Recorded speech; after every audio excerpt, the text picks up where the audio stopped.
하나님 말씀 마태복음 21장 23절에서 32절까지 보도록 합니다. 마태복음 21장 23절에서 32절까지입니다. 하나님 말씀 받으실 때 자리에서 일어나 주시기 바랍니다. 하나님 말씀 이러합니다. 예수께서 성전에 들어가 가르치실새 대제사장들과 백성의 장로들이 나와 이르되 내가 무슨 권위로 이런 일을 하느냐? 또 누가 이 권위를 주었느냐?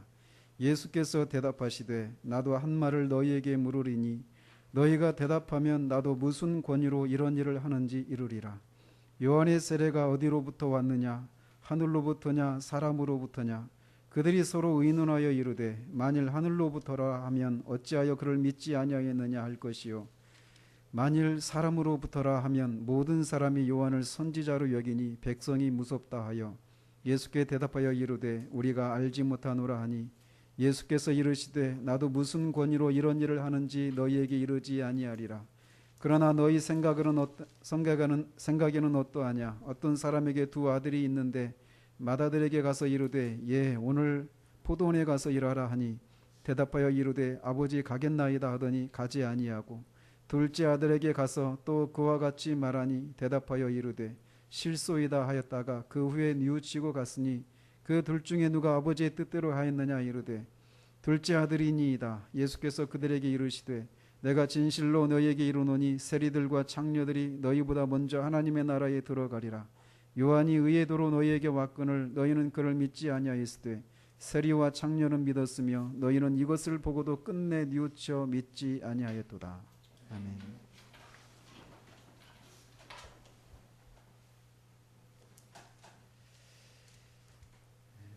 지난주에는 주님이 입만무성한 열매가 없는 그 무화과 나무를 말려 죽이신 그 사건을 통해서 하나님께서 우리에게 삶의 열매를 요구하시고 열매가 없는 것에 대해서 반드시 심판하신다는 사실을 살펴보았습니다. 또 동시에 참된 신앙은 반드시 열매를 맺는다는 사실도 같이 살펴보았습니다. 오늘은 예수님의 권위에 대해서 물은 사건에 대해서 살펴보도록 합니다. 이 일은 무화과 나무가 말라 죽은 것을 확인한 날, 즉 화요일에 일어난 사건입니다. 그래서 주님과 제자들이 예루살렘으로 이렇게 들어가시는 길에 무화과 나무가 어제 저주를 했는데 오늘 말라 있는 것을 확인했죠. 그리고 나서 우리가 지난주에 살펴본 그런 대화들을 나누신 후에 예루살렘으로 이제 곧장 들어가신 것입니다. 그래서 예수님은 그렇게 예루살렘에 들어가셔서 아마도 이방인의 뜰로 추측되는 그 성전에 들어가서 백성들을 가르치시고 복음을 전하셨습니다. 말씀드린 대로 이때는 유월절을 앞둔 시기여서 세계 각지로부터 흩어졌던 많은 순례자들이 성전을 찾아왔었어요. 그래서 그 사람들에게 주님은 월요일 날도 그 병자들과 맹인들과 저는 사람들을 고쳐주셨잖아요. 그런 어떤 병자들을 고쳐주시는 일만 하신 것이 아니라 그들에게 복음을 전하고 진리를 가르치시는 일도 하셨던 것입니다. 주님이 가르침을 베풀 때마다 그 가르침을 들었던 사람들은 주님의 그 초기 사역에서부터 그 말씀 속에 나타나는 그런 권세를 보며 놀랐었습니다. 서기관들과 다른 주님의 말씀 속에 가르침 속에 나타나는 그런 권세를 보며 놀랐었던 것이죠. 마찬가지로 지금도 여기서도 백성들이 이 주님의 가르침을 이렇게 들으면서 아마도 그 주님의 가르침 속에 나타나는 그런 권세에 놀라면서 그렇게 주님의 가르침을 듣고 있었을 것입니다. 그런데 이것은 이 당국의 시기와 분노를 불러일으키기에 충분한 일이었습니다. 그래서 대제사장들과 장로들이 다른 복음서에 보면 서기관들과 율법사들도 예수님께 찾아왔다라고 말을 하고 있는데 이 사람들이 다 사내들인 공의회 회원들입니다. 어쨌든 그 사람들이 찾아와서 한 가지 질문을 해서 주님을 공경에 빠뜨리고자 했던 것입니다. 그들은 주님께 와서 네가 무슨 권위로 이런 일을 하느냐 또 누가 이 권위를 주었느냐라고 물었습니다.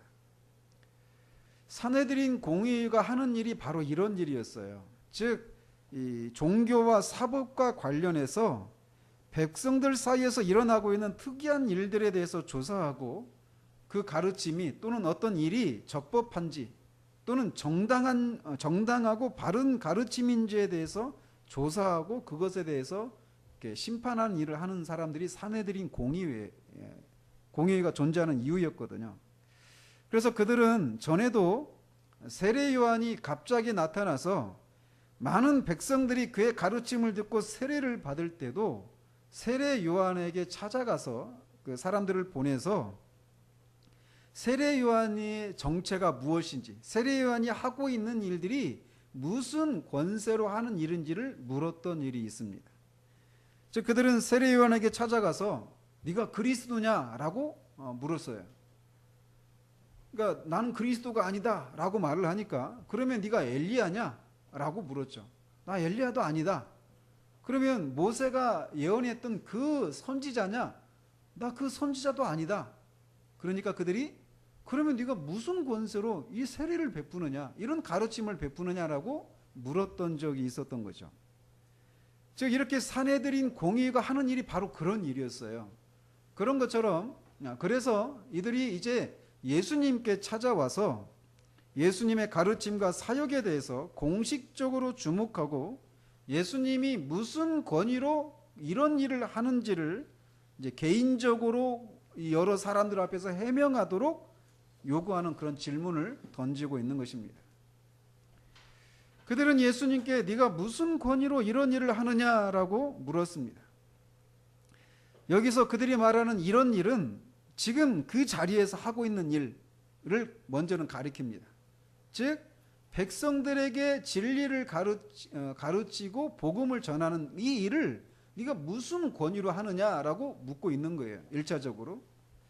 그들이 이렇게 물었던 이유는 정당한 권위를 받지 않고는 아무도 성전에서 가르칠 수가 없단 말이에요. 근데 이 예수님이 성전에서 백성들에게 자신들로부터 그런 권위를 받지 않고 가르치고 있단 말이죠. 그래서 이제 그 예수님이 그 권위를 받지 않고 이런 일을 하고 있다라고 하는 것을 사람들한테 고발하고자 하는 그런 의도를 가지고 이런 질문을 했던 것이죠. 그러나 그들이 말하는 이런 일은 단지 백성들에게 가르치는 그런 일만을 가리키는 것이 아닙니다. 지금이 화요일이라고 그랬잖아요. 어제, 즉 월요일 날은 주님이 성전에서 장사하고 매매하는 사람들을, 비둘기 파는 사람들을 다 쫓아내는 일을 하셨어요. 근데 성전의 그 제사와 관련된 일을 관장하는 사람들이 바로 산헤드린 이 공의인데 예수님이 그런 권위를 가지지 않은 채 성전에서 그런 일을 해버렸단 말이죠. 그러니까 네가 무슨 권위로 그런 일도 했느냐라고 묻고 있는 거예요. 뿐만 아니라 이 성전을 정화하는 그런 일을 하실 때 바로 그 자리에서 예수님이 이 맹인들과 다리 저는 사람들을 고쳐주신 일을 하셨죠. 그러니까 그런 일도 무슨 권위로 하느냐라고 묻고 있다라고도 할 수 있습니다. 즉 이들은 네가 무슨 권위로 맹인들을 또 다리 저는 사람들을 고쳐주느냐라고 묻고 있는 거예요.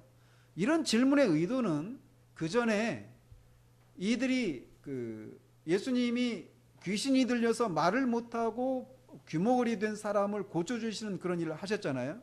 그랬을 때 이들이 귀신의 왕 바알세불의 힘을 힘입어서 이런 일을 했다라고 주님을 힐난했던 적이 있습니다.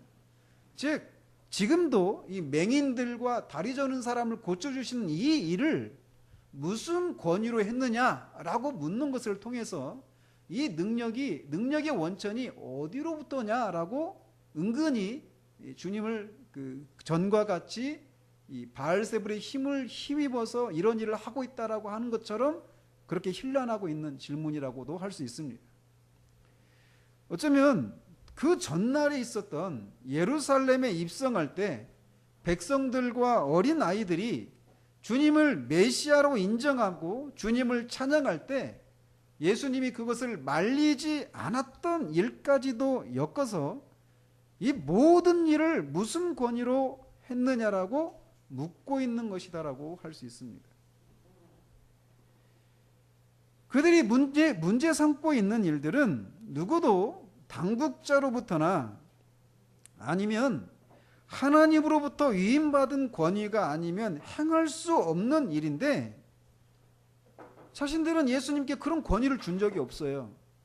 그렇다면 예수님이 지금 아무런 자격이 없는 채 이런 일을 하고 있든지, 아니면 하나님으로부터 이런 권위를 위임받아서 이런 일을 하든지 둘 중에 하나일 거란 말이죠. 그래서 만약에 예수님의 대답이 나는 이런 일을 할 만하던 권위를, 어떤 자격을 부여받은 적이 없다라고 말한다면, 예수님이 하고 있는 일, 또 하신 이 모든 일들이 백성들 앞에서 아무런 그 권위를 가질 만한 일이 되지 않게 되는 거죠. 그래서 백성들로부터 예수님이 받는 그런 존경, 이런 인정을 다 빼앗기는 그런 일이 되고 말 거예요.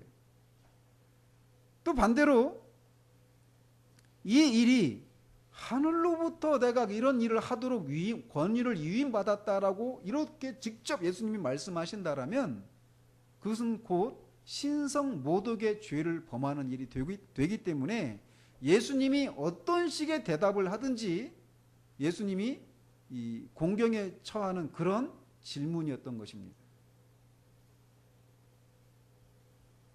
즉, 이 질문은 그들이 파놓은 함정이었던 것이죠. 그래서 만약에 주님이 어떤 그 권위도 없이 가르치고 이런 일을 했다고 한다면 백성들로부터 존경을 받지 못하게 되고 오히려 조롱을 받을지도 모르고, 당국자들로부터 너는 이런 일을 할 자격이 없으니까 하지 말아라 라고 금지를 당할 수 있을 거예요. 어쨌든 이런 식으로 백성들로부터든지 아니면 어떤 신성 모독의 죄를 짓고 있다라고 하는 것을 고소할 근거를 찾기 위해서 이런 질문을 던졌던 것입니다. 이에 주님은 그들의 그런 간교한 꾀를 간파하시고 오히려 그들에게 그들이 대답할 수 없는 질문을 하심으로써 그 상황을 빠져나오십니다. 주님은 그들에게 대답하시기를 나도 한 말을 너희에게 물으리니 너희가 대답하면 나도 무슨 권위로 이런 일을 하는지 말하겠다라고 하시면서 한 가지 질문을 하십니다. 즉, 요한의 세례가 어디로부터 왔느냐? 하늘로부터냐? 사람으로부터냐? 라고 그들에게 물었습니다. 여기서 주님이 요한의 세례가 어디로부터냐라고 물을 때 그 세례가 가리키는 것은 단지 요한의 그 세례를 베푸는 행위만을 가리키는 것이 아닙니다. 즉, 요한이 세례를 베푸는 것만을 가리키는 것이 아니라 요한이 가르쳤던 그 모든 가르침, 설교, 교훈, 이 모든 것을 포함하는 거예요. 이것은 마치 모세의 할례라고 말할 때 그것이 할례만을 가리키는 것이 아니라 모세를 통해 받았던 그 모든 율법을 가리키는 것과 같은 이치입니다. 마찬가지로 예수 그리스도의 십자가 위에는 내가 전하지 않겠다, 사도 바울이 말하는데 그것이 꼭 예수 그리스도의 십자가만을 전하겠다 이런 말이 아니잖아요. 복음과 관련된 그 예수 그리스도의 그 복음, 십자가의 복음만, 그 복음을 포함한 그 전체를 가리키는 것을 우리가 생각할 수 있는 것처럼 요한의 세례도 마찬가지라는 것이죠. 세례만이 아니라 요한이 전했던 그 모든 가르침까지 포함하는 거예요. 즉, 결국 그 주님의 이 말씀은 요한이 백성들에게 설교하고 세례를 베푼 것이 하나님의 위임을 받아서 한 것이냐, 아니면 광신자나 사기꾼으로서 한 것이냐라고 묻고 있는 거예요. 이 질문을 받은 당국자들을 딜레마에 빠지게 만드는 그런 질문이었습니다. 왜 그러냐면 하나는 백성들이 요한을 하나님이 보내신 선지자로 알고 있었기 때문이에요. 그런데 사람으로부터다 이렇게 말하면, 즉 세례 요한은 광신자이거나 사기꾼이다 이렇게 얘기한다면 백성들로부터 뒤에서 나오지만 이 누가는 돌로 맞을지도 모른다 이런 두려움을 가지고 돌로 칠지도 모른다 이렇게 생각했단 말이에요. 이 사람들이. 그렇기 때문에 사람으로부터다라고 말하기도 어려운 질문인 거예요. 또 그렇기 때문에 백성들이 이 요한을 하나님이 보내신 선지자로 알고 있었기 때문에 이 질문에 대답하는 것이 어려웠고, 또 다른 하나는 세례 요한이 예수님에 대해서 증거한 가르침 때문에 이 질문에 대답하는 것이 어려웠던 것입니다. 말씀드린 것처럼 백성들은 세례 요한을 선지자로 알고 있었어요. 심지어는 어느 정도였느냐면 유대인의 그 역사가 요세푸스라고 하는 그 역사가가 쓴 책에 보면 세례 요한이 헤롯에 의해서 죽잖아요. 죽은 이유가 헤롯이 자기의 동생 그 빌립의 그 아내 헤로디아를 강제로 뺏은 것 때문에 그래요. 부당한 결혼을 한 것 때문에. 그러니까 헤롯에게 이미 그 왕비가 있었거든요. 자기 부인이. 근데 그렇게 자기 제수를 자기 아내로 삼는 그 일을 했는데, 그때 이 본 부인 헤롯의 원래 그 부인이 화가 나가지고 자기 친정으로 돌아가 버렸습니다. 그 친정은 나바테라고 하는 왕국이었어요. 나라였어요. 그 왕국의 공주였거든요. 헤롯의 그 원래 부인이. 그러니까 자기 딸이 자기 사위죠. 그러니까 자기 딸이 이렇게 자기 사위한테 버림을 받고 이렇게 쫓겨온 것을 보면서 나바테 왕국의 왕이 화가 나가지고 헤롯과 전쟁을 합니다. 가지고 헤롯이 그 전쟁에서 패해요. 근데 그렇게 전쟁에서 패했을 때 백성들은 헤롯이 세례 요한을 부당하게 죽였기 때문이다라고 생각을 했어요. 즉 그렇게 생각할 정도로 이 전쟁에서 패한 것이 세례 요한의 죽음 때문이다라고 생각할 정도로 백성들은 세례 요한을 하나님이 보내신 선지자로 믿고 있었단 말이에요. 그런데 그런 세례 요한이 자신에게 세례를 받으러 온 예수님을 보면서 보라 세상 죄를 지고 가는 하나님의 어린 양이로다라고 선언을 한 거예요. 또 세례를 받고 성령이 예수님 위에 머무시는 것을 보면서 예수님을 하나님의 아들이라고 증언을 했습니다.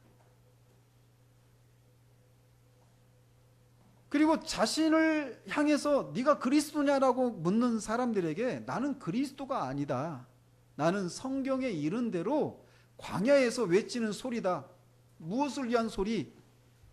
오실 메시아가 오실 길을 예비하는 광야에 외치는 소리다라고 자신을 소개했어요. 자신은 그리스도가 아니라는 거예요. 그러면서 그리스도가 오실 길을 예비하는 그런 사람에 불과하다라는 것입니다. 그러면서 그리스도가 자기 뒤에 온다고 말을 했어요. 그런데도 자신 뒤에 오실 그리스도가 자기가 있기 전에 있었다라고 하는 사람들이 알 수 없는 얘기를 하는 거예요.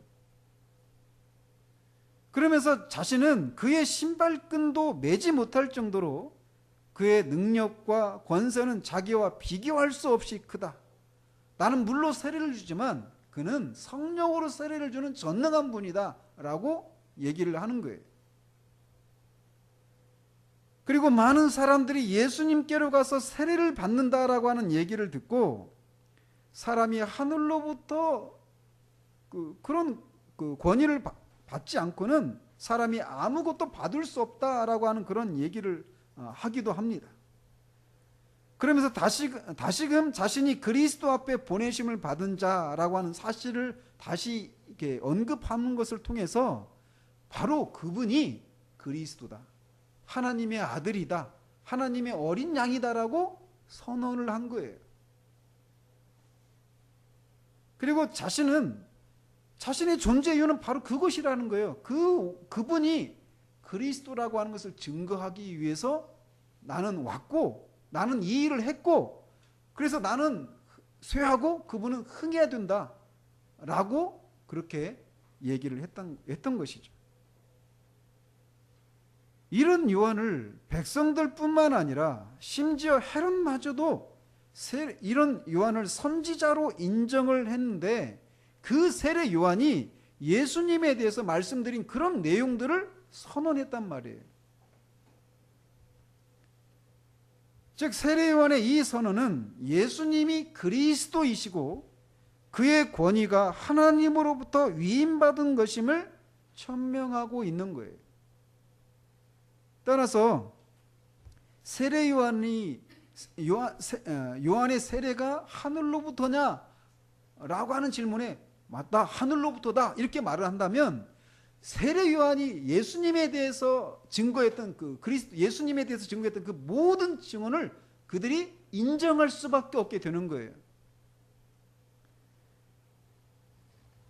즉 예수님을 그리스도로 인정해야만 했던 것이죠. 그런데 이들이 예수님을 그리스도로 인정하고 싶지 않은 거예요.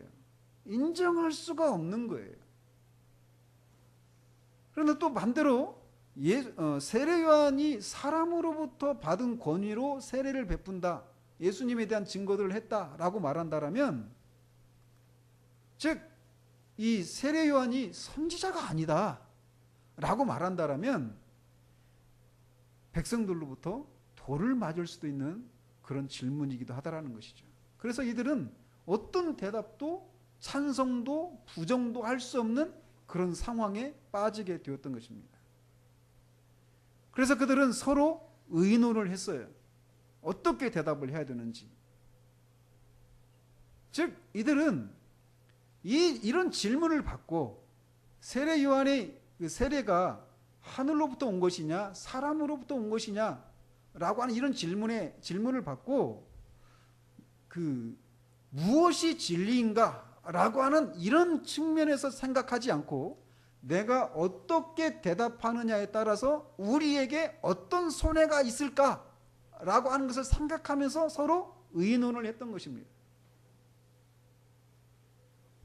어떻게 대답하는 것이 안전한가? 어떻게 대답하는 것이 우리가 조금 손해를 덜 보게 될 것인가? 라고 하는 그런 생각으로 서로 의논을 했던 것입니다. 무엇이 옳은가? 이게 그들의 주안점이 아니에요. 그래서 만약 그들은 서로 의논을 했습니다. 그러면서 만약 세례 요한의 세례가 하늘로부터 온 것이다 라고 대답한다면 왜 그를 믿지 않느냐, 그리고 그가 증거했던 나에 대한 이런 증언들을 왜 믿지 않느냐라고 질문을 받을 거란 말이에요. 그러니까 이렇게 대답을 할 수가 없는 겁니다. 그러나 만약 세례 요한이 사람에게로부터 왔다라고 하면 모든 백성이 요한을 선지자로 인정하고 있기 때문에 백성들이 자신들을 돌로 칠 것이라고 하는 것을 두려워해서 하늘로부터라고도 사람으로부터라고도 대답하지 못하고 그들이 취한 대답은 우리가 알지 못하노라 라고 대답을 한 것입니다. 이들이 이렇게 대답한 것은 앞에서도 말씀드린 것처럼 사내들인 공회가 하는 일은 백성들 사이에서 진행되고 있는 여러 가지 가르침이나 어떤 일들이 이게 율법에 맞는지 하나님의 뜻에 부합한지 아닌지 이걸 점검하는 일이거든요. 그런데 세례 요한의 이 일들을 보고 우리가 모른다라고 이렇게 대답하는 것을 통해서 자신들의 직무유기를 하고 있는 것을 스스로 인정하고 있는 거예요. 그러나 우리가 알다시피 사실 이들이 모른다라고 대답을 했지만 사실상 이들이 몰라서 이렇게 모른다라고 대답을 한 것이 아니었습니다.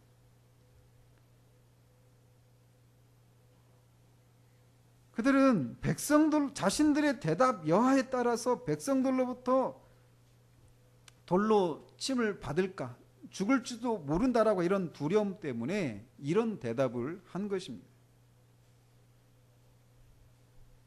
이것은 마치 나면서부터 맹인이었던 아들이 눈을 뜨게 된 그 사건을 이 당국자들이 누가 이거 네 눈을 뜨게 해줬느냐라고 막 물었을 때 이 부모를 불러왔잖아요. 그러면서 나면서부터 진짜 눈이 멀었던 네 아들 맞느냐? 맞다. 누가 네 아들의 눈을 뜨게 해줬느냐? 이렇게 물으니까 부모가 답을 못하죠. 왜요? 우리 아들이 말하기는 예수가 자기 눈을 뜨게 해줬다고 이렇게 말하면 출교를 당할지도 모르기 때문에 그 대답을 못해요. 그래서 그 질문을 회피하죠. 어떤 식으로요? 내 아들이 이미 장성했으니까 자기에게 무슨 일이 일어났는지 제가 충분히 대답할 거니까 쟤한테 물어보라고. 그렇게 대답을 했던 부모와 같은 그런 모습이라는 것이죠. 그런데 이런 일들이 우리에게도 종종 있다라는 거예요. 자신이 대답하기 곤란한 질문 앞에서 모른다라고 회피하면서 진리 앞에 서지 않으려고 하는 이런 태도들이 우리들 안에 있다라는 것입니다. 이를테면 말씀을 들으면서 자신이 여러분이 죄인입니까?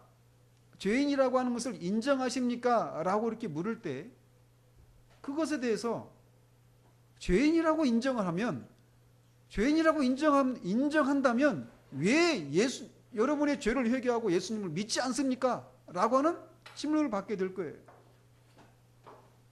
또 죄인입니까? 라는 질문에 나는 죄인이 아니라고 생각합니다 라고 말한다라면 하나님의 말씀을 정면으로 부인하는 것이 된단 말이죠.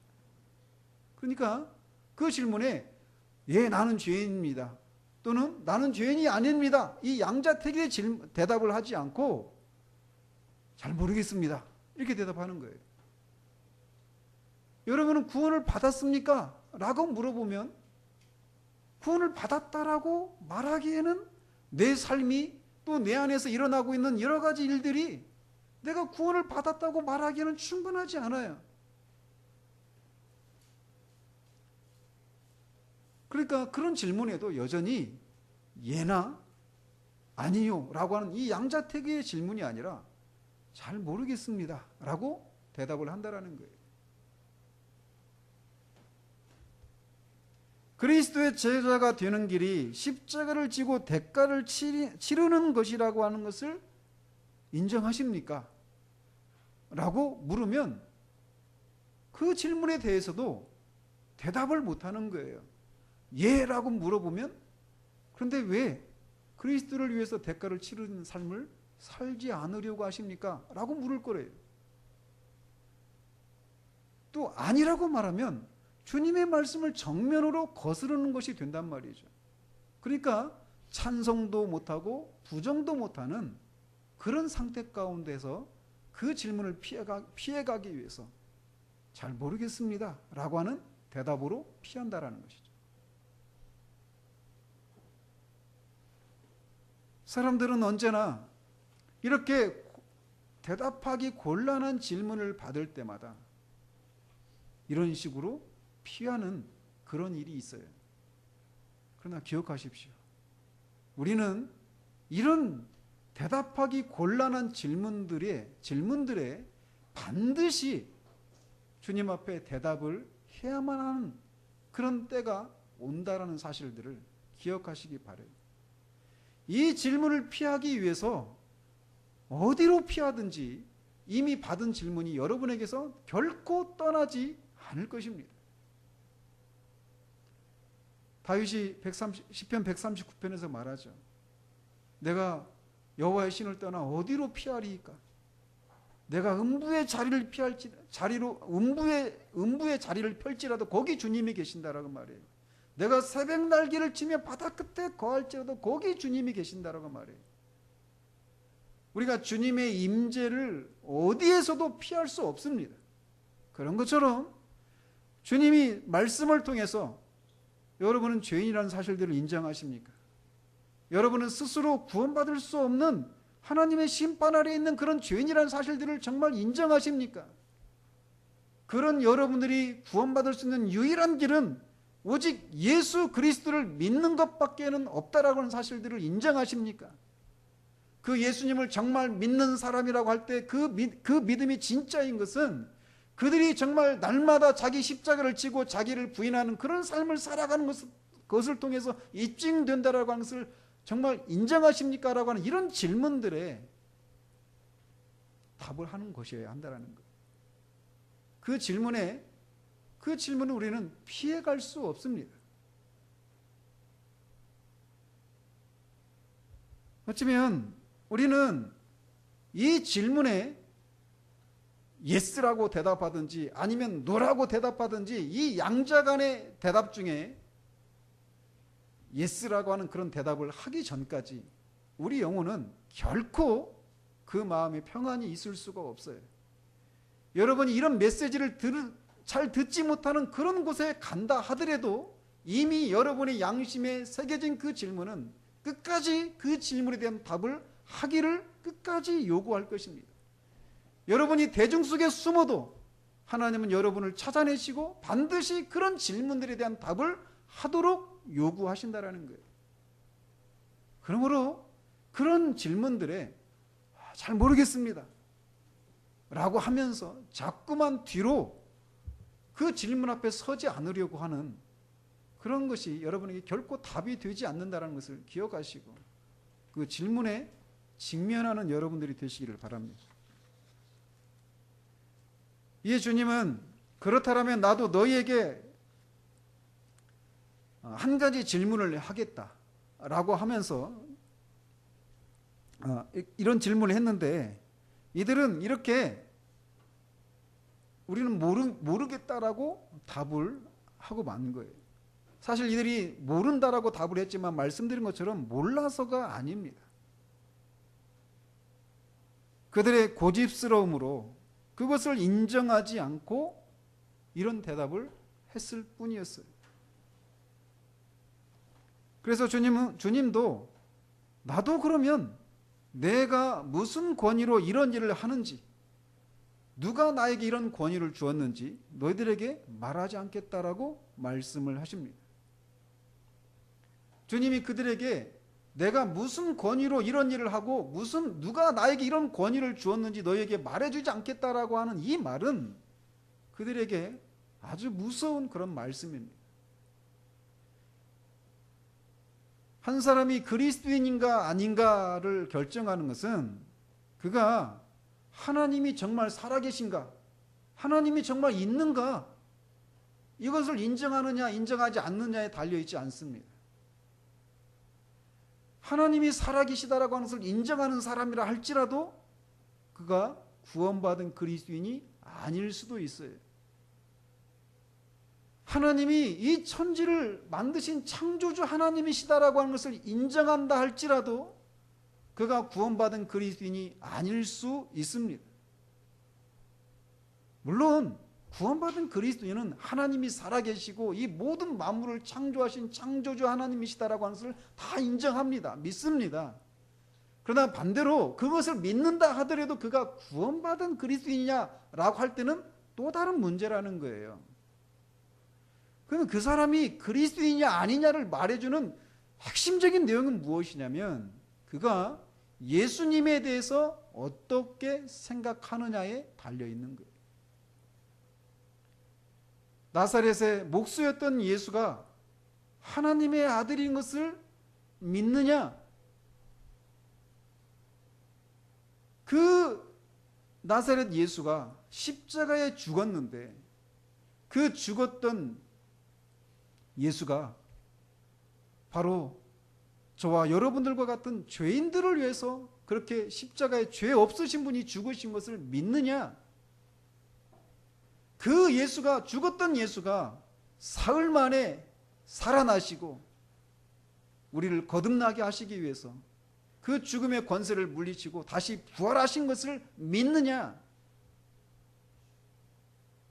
그리고 그 예수를 믿는 자마다 죄 용서를 해주시고 영생의 선물을 주시고 하나님의 자녀가 된다라고 하는 그 사실을 믿느냐?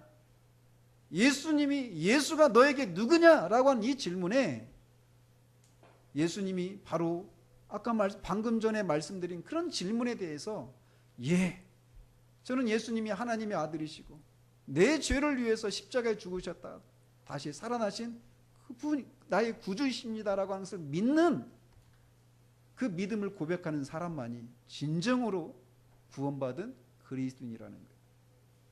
그런데 예수님이 이 사람들에게 내가 무슨 권위로 이런 일을 하고 나에게 이런 권위를 준 분이 누군지 말해주지 않겠다라는 거예요.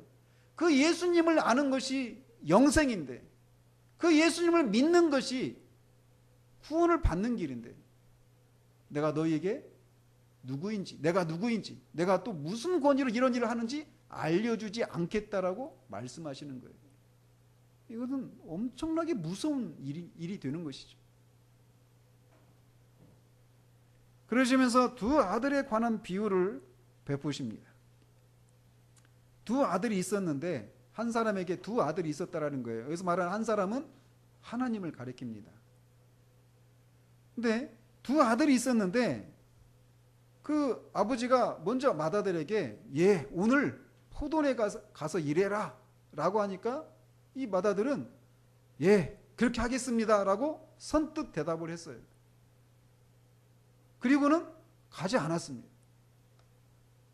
둘째에게 똑같은 말을 했어요. 오늘 포도원에 가서 일을 해라. 그러니까 싫어요, 가지 않겠습니다 라고 아버지 뜻을 거슬렀어요. 그리고는 자신이 한 일을 뉘우치고 다시 포도원에 가서 일을 했습니다. 자, 이런 두 아들이 있는데 예수님이 묻는 거예요. 그들에게 이 두 아들 중에 누가 아버지의 뜻을 행한 아들이냐? 너무 객관적인 질문이잖아요. 너무 명백한 질문이잖아요. 그죠? 그래서 이들도 둘째 아들입니다, 작은 아들입니다라고 대답을 했어요.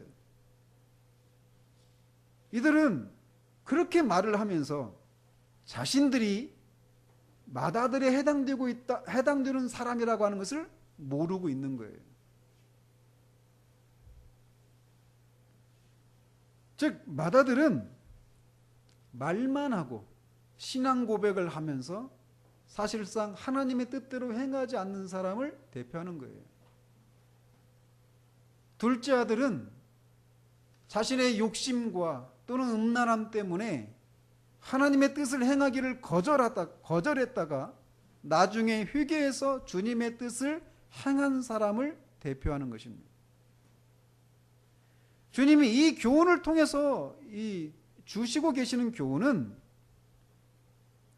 오직 마땅히 행해야 될 본분이 있다면 그것은 오직 하나님의 뜻을 행하는 것이다 라고 하는 것을 말씀하고 계신 거예요. 이 율법과 의를 존중했던 이 맏아들에 해당되는 이 당국자들은 하나님의 뜻을 행해야 된다라고 하는 것을 인정하고 그것을 그렇게 하겠다라고 말은 했지만 사실상 그들은 그대로 행하지 않았습니다. 신앙 고백이 얼마나 고상하고 자신 있는 것인가라고 하는 것은 중요하지 않다라는 거예요. 정말 중요한 것은 그가 하나님의 뜻을 행하는가라는 것입니다. 물론 이렇게 말한다고 해서 바른 신앙 고백은 필요 없다, 내가 무엇을 믿는지 그게 중요한 것이 아니라 어떻게 하든지 하나님의 뜻을 행하고 하나님 나라 확장을 위해서 일하는 것이 더 중요하다, 이걸 말씀드리는 것이 아니에요. 우리가 무엇을 믿는지, 예수님에 대해서, 하나님에 대해서, 성령 하나님에 대해서, 그리스도의 십자가에 대해서, 우리가 마땅히 믿어야 할 그 모든 신앙 고백의 내용에 대해서 바른 그런 신앙을 고백해야 되는 것은 필수적인 일입니다.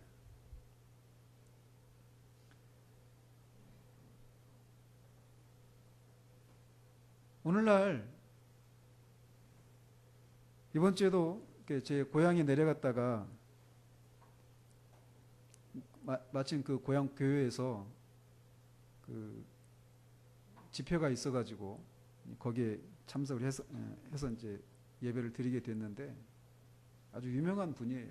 우리 한국교육에서 유명한 분입니다. 그분을 이렇게 초청해서, 강사로 초청해서 집회를 했더라고요. 근데 저는 굉장히 슬퍼요. 그분의 그 말씀을 들으면서.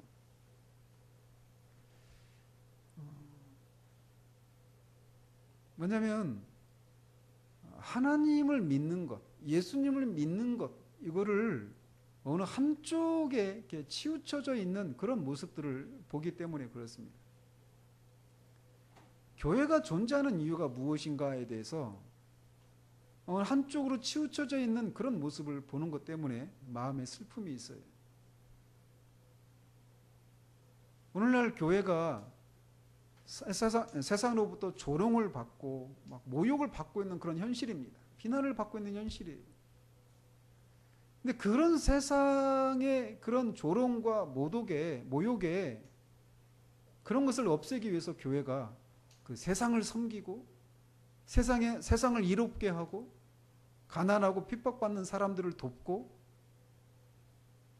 그들이 어떤 식으로든지 홀로 설 수 있는 그런 일들을 하는 것, 그런 것을 통해서 세상으로부터 칭찬을 받으려고 하는 이런 시도들, 그런 것을 하고 있는 교회가 바른 교회다라고 하는 이런 생각들이 우리 시대 가운데 넘쳐나고 있습니다. 그런 일을 하는 사람이 진짜 그리스도인인가 아닌가에 거의 초점이 가 있지 않아요. 여기서도 마치 이것이 이 비유에서 둘째 아들이 아버지의 뜻을 맨 처음에 거슬렀잖아요. 근데 결국은 했단 말이죠. 이런 것을 보면서 또 첫째 아들은 하겠다라고 얘기를 했어요. 바른 신앙 고백은 했어요. 인정은 했습니다. 그런데 결국은 안 했어요. 이런 대조되는 이런 모습을 보면서 신앙 고백보다 더 중요한 것은 그가 하나님의 뜻을 얼마나 성실하게 진실하게 행했느냐, 여기에 있다라고 말하면 그런 기독교를 균형 있게 생각하고 있는 것이 아니게 된다라는 거예요. 우리는 우리가 무엇을 믿는지에 대해서 바른 생각을 가져야 됩니다. 그러나 그것만 있다면, 그리고 그것만 있고 결국은 행하지 않는다라면 그 사람은 하나님 나라에 들어갈 수 없는 사람이라는 거예요.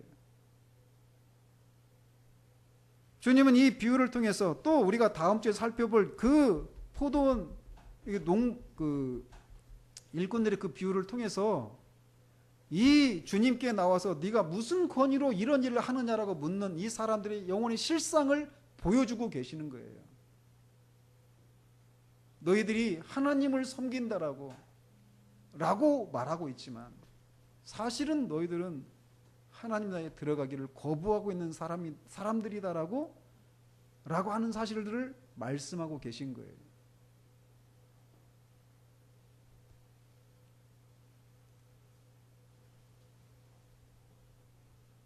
주님은 그들이 대답하는 것처럼 둘째 아들이 아버지의 뜻대로 행했다라고 한 이 질문에 대해서 인정을 하시면서 내가 진실로 너희에게 이르노니 세리들과 창녀들이 너희보다 먼저 하나님 나라에 들어가리라 라고 말씀하셔요. 이 사람들과 세리들과 창녀들은 완전히 반대되는 지점에 서 있는 존재들입니다. 세리는 욕심의 화신이었어요. 창녀들은 음란함의 화신이었습니다. 그래서 하나님 나라에 있어서 절대로 들어갈 수 없는 사람들이었어요. 이들의 말로 하면 세상의 쓰레기들이었죠. 그런데 그들이 먼저 하나님 나라에 들어간다라고 말씀하셔요. 왜냐하면 32절에서 이렇게 말씀하십니다. 요한이 의의 도로 너희에게 왔거늘 너희는 그를 믿지 아니하였으되 세리와 창녀는 믿었으며 너희는 이것을 보고도 끝내 뉘우쳐 믿지 아니하였도다. 세례 요한이 의의 도로 와서 너희 죄를 회개하고 그 죄에서 돌이키고 하나님의 의에 합한 삶을 살라라고 하는 이런 말씀을 했을 때 세리들이 찾아왔습니다. 창기들도 찾아와서 자기들의 죄를 회개했습니다. 그리고 세례 요한이 전하는 그 증거들을 받아들였습니다. 그리고 그들은 예수님의 친구가 되었어요. 그러나 이 당국자들은 세례도 받지 않았습니다. 세례 요한의 세례도 받지 않았어요. 인정하지 않았던 거죠. 그리고 세례 요한이 전하는 예수 그리스도에 대한 메시지도 인정하지 않았던 거예요. 그러면서 이들이 볼 때 세리와 창녀들은 하나님 나라에 들어갈 수 없는 세상의 쓰레기들인데, 이들이 그렇게 세례 요한이 전하는 의의 도를 믿고 회개하고 하나님 나라에 들어가는 그런 모습을 보면서도 뉘우치지 않고 믿지 않는. 왜요? 그들의 고집스러움 때문에.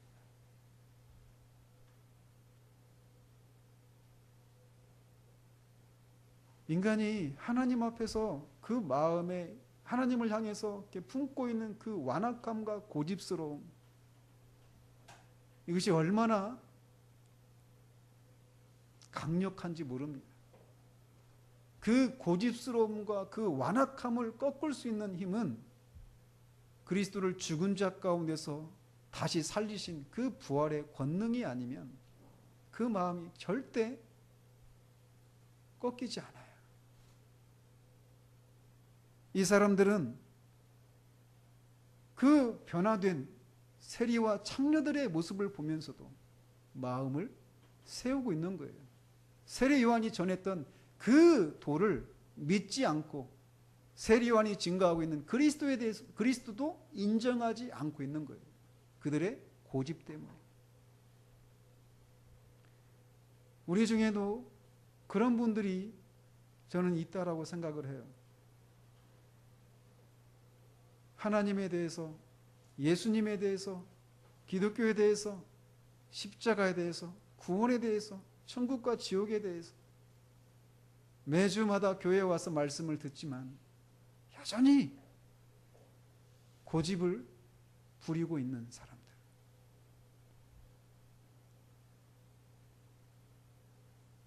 만약 그 상태로 여러분의 생을 마감한다면 지금 주님이 이 사람들에게 말했던 결과가 임하는데도 그들은 여전히 고집을 세웁니다. 주님의 말씀을 듣고 변화된 사람들, 구원의 은혜를 누리고 있고 생명을 누리고 있는 사람들을 보면서도 여전히 고집을 부리고 있는 사람이 있어요. 그 고집이, 그 완악함이 여러분을 끝까지 이기는 일이 있지 않기를 바랍니다. 예수님은 그런 여러분을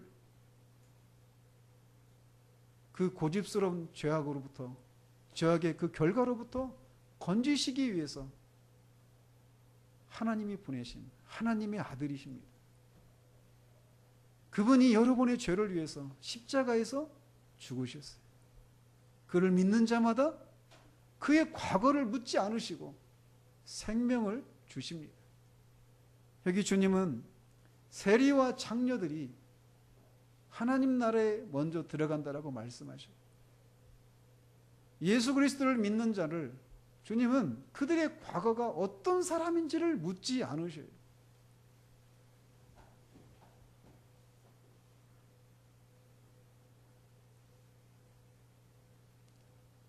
만약 하나님이 우리의 과거를 우리에게 물으신다면 우리는 결코 그 하나님 앞에 설 수 없을 것입니다. 하나님이 믿는 자들에게 우리의 과거를 묻지 않는 것은 우리에게 묻지 않는다고 해서 하나님이 우리의 죄를 묻지 않으시는 분이 아니시라고 하는 것을 기억하십시오. 하나님이 우리의 과거를 묻지 않으시는데 그 이유는 우리에게 물을 그 과거의 죄를 그의 아들에게 묻기 때문에 그렇습니다. 죄 없으신 그분의 아들에게 우리의 모든 과거를 물으시는 거예요. 그 과거의 모든 죄악을 우리가 아니라 그 아들에게 대신 받게 하심을 통해서 더 이상 우리의 과거를 묻지 않으시는 거예요. 그가 누구라도, 그가 어떤 삶을 살았더라도 오늘이라고 일컫는 이 날 동안 그 주님을 자신의 구주로 인정하고 자신의 죄를 회개하고 그 예수님을 믿으면 주님은 죄 사함과 영생의 선물을 주십니다. 그런 은혜가 여러분들 가운데 임하기를 바랍니다. 여러분들 중에는 이 당국자들이 취했던 그런 상황 가운데 있는 분들도 여러분들 중에 분명히 있는 줄 알아요. 여러분은 구원 받았습니까? 여러분은 죄인이라는 사실들을 믿으십니까? 이런 곤란한 질문에 예라고도 아니라고도 답을 하지 못한 채 내가 내 상태가 어떤지를 알면서도 그 문제에 직면하지 않고 나는 모릅니다 라고 하며 자꾸 그 질문 앞에 서지 않으려고 하는 이런 분들이 여러분들 중에 분명히 계셔요. 그러나 말씀드린 것처럼 그 질문에 직면하셔야 됩니다. 그 질문을 생각하지 않으려고 해서 그 질문을 떨쳐내려고 아무리 떨쳐내보려고 해보십시오. 그 질문을 떨쳐내는 것이 불가능한 것은 여러분을 쫓아오는 그림자를 여러분이 떨쳐내려고 하는 것이 불가능한 것과 같이 그렇게 불가능한 것입니다. 여러분이 그 질문에 던져주는 그 불편함과 두려움과 또는 그 마음의 어려움들을 떨칠 수 있는 유일한 길은 십자가 앞에 여러분이 피하는 길밖에 없습니다. 우리를 쫓아오는 그 그림자를 떼어낼 수 있는 유일한 길이 우리가 빛 가운데로 들어가는 것인 것처럼 우리가 그 그늘 아래로 들어가는 것처럼 십자가의 그늘로 피하는 자만이 그 질문이 더 이상 우리를 괴롭히고 우리의 마음에 부담을 주는 그런 질문이 아니게 되게 만드는 유일한 길입니다. 그러므로 머뭇거리지 마십시오. 머뭇거리고 있는 동안 그 질문이 여러분에게 계속해서 양심을 찌르고 마음에 어려움을 주고 있는 동안 여러분은 믿는 자들에게 약속하신 그 기쁨과 평강과 만족, 그것은 여러분과 아무런 상관이 없는 것들입니다. 그 질문에 직면하여 서십시오. 그리고 물으십시오. 주님께 물으십시오. 주님이 분명히 답을 주실 것입니다. 그래서 정말 답을 소유한 사람처럼 사시기를 바랍니다. 이미 그런 은혜를 덧입은 사람들도 우리는 이것을 기억하십시다. 만약 주님이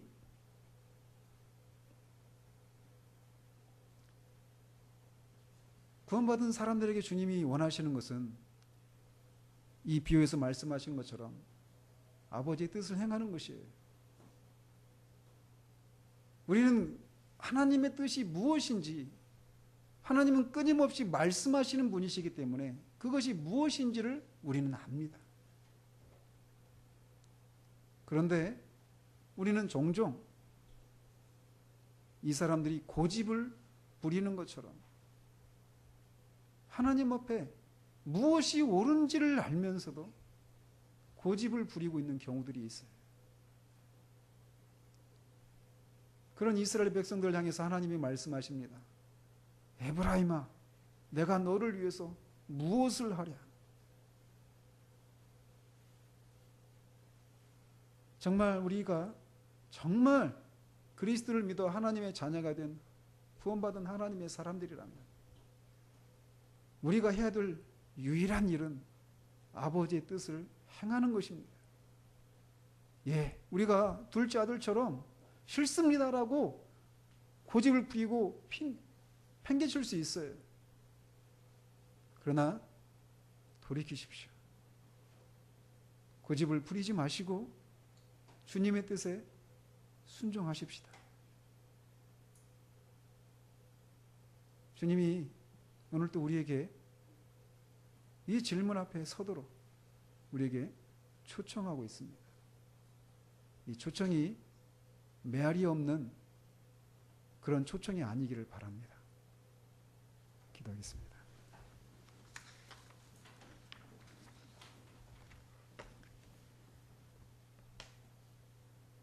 하나님 아버지,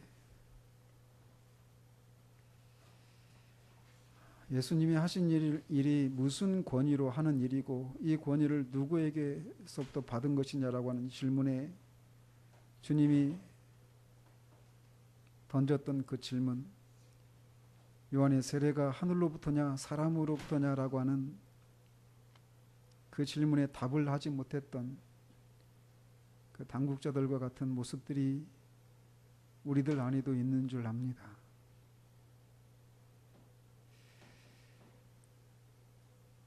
정말 우리를 곤란하게 만드는 그 질문을 피할 수 있는 가장 쉬운 방법이 이들이 취했던 것처럼 우리는 모릅니다 라고 했던 것처럼 우리도 우리를 곤란하게 만드는 그 질문에 우리는 모릅니다, 시간이 지나면 알게 되겠지요 라고 하는 태도로 그 질문에 서지 않는 동안에는 우리 안에는 결코 평안이 있을 수 없음을 기억하고 이 질문 앞에 직면해서 주님으로부터 답을 얻는 우리 모두 될 수 있도록 주님 도와주시옵소서. 이 질문에 대한 답을 통해 하나님의 자녀가 된 주의 자녀들이, 주님이 그런 자녀들에게 요구하시는 것은 아버지의 뜻을 행하는 것임을 우리가 기억할 수 있도록 도와주시옵소서. 고집을 부리며 아버지의 뜻을 여전히 팽개치고 있는 그런 상태에서 속히 겸비하게 돌이켜서 주님의 뜻을 행하고 주님의 뜻을 행하는 데서 누리게 되는 참된 그런 만족을 누리는 그런 우리 모두 될 수 있도록 주님 도와주시옵소서. 과거에 우리가 어떤 사람이었던지, 누구든지 예수 그리스도를 믿는 자들에게 과거를 묻지 않으시고 하늘나라에 들어가는 그 복을 약속을 해주신 그 하나님의 약속을 붙들고 그렇게 속히 주님께를 피해서 그 피한 자들이 누리게 되는 그런 복을 실제로 누리는 그런 우리 모두 될 수 있도록 주님 도와주시기를 원합니다. 예수 그리스도 이름으로 기도합니다.